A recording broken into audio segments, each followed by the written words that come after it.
هلم رسول الله أعدادنا العريس، هلم رسول الله أعدادنا العريس. القوم كأنهم قريش، والحق والله لن يطيش. هلم رسول الله. أعوذ بالله من الشيطان الرجيم. بسم الله الرحمن الرحيم. دي محاولة لتفكيك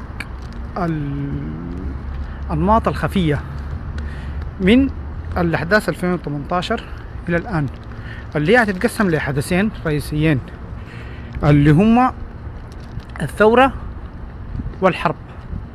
عاوزين نشوف من هو المتحكم في السودان، وهل حسب فرضيتنا اللي احنا خاتينها الآن انه في تحكم خفي من جهة او كيان او دولة ما طرف سوداني في الأغلب في كل الأحداث. يلا حنحلل في 3 محاور.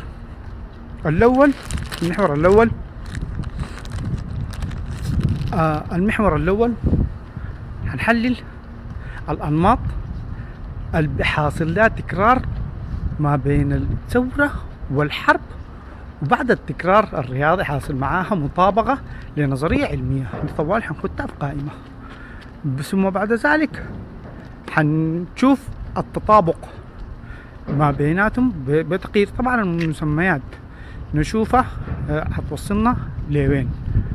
ثم حنحلل في المحور الثاني الخوارزمية أو الخوارزميات، مجموعة الخوارزميات المستخدمة كان سواء في الثورة أو في الحرب، وهي أغلب النظريات هي من ناحية علم اجتماع أو علم نفس أو إعلام موجه.